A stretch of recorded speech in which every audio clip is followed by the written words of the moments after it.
Just one more reading.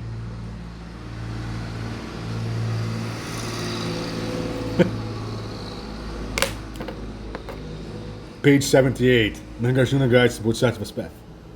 The perfection of vows.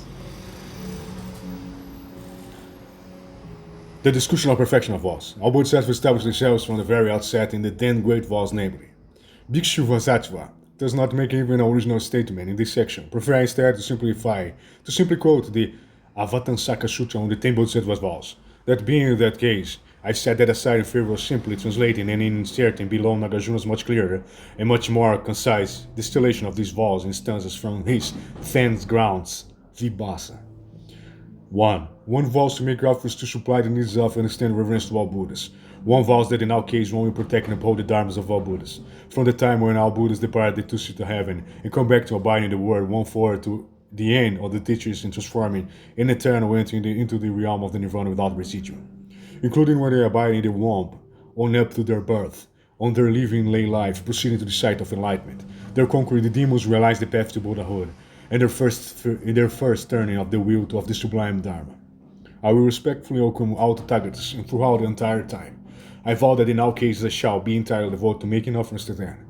I vow to teach and transform beings, causing them all to enter the paths. I vow to influence all beings to perfect the body of the Buddhas. Including where they incline toward the Saravaka disciple or particular Buddha's path. I vow that through faith and understanding I shall realize the uniform equality of all dharmas. I vow that in order to purify the Buddha lands I shall extinguish all the various forms of evil where all engage in the practice of the single endeavor. On the vows that there will be no enmity or struggling. One vows to practice the Bodhisattva Path and to set to turn that irreversible will that causing the removal of all afflictions and fulfilling success in entering the state of purified faith.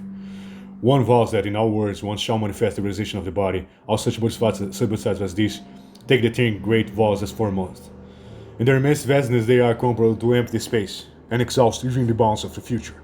They entirely include all of the other incalculably many vows and exhaust as well one's ability to describe them all in detail. Great vows such as these, 10 characterized by great zeal and great manifestation in the world, comprise the foremost class of vows. After one has fulfilled these 10 great vows, one establishes asankhya's of hundreds of thousands of other bodhisattvas vows. Thus one comes to abide on the bodhisattva's 10 grounds of joyfulness. Paramudita Bhumi. This exemplifies what is meant by the perfections of vows. So that's it, just one more reading. Nagarjuna Guides to Bodhisattva's Path, page 79.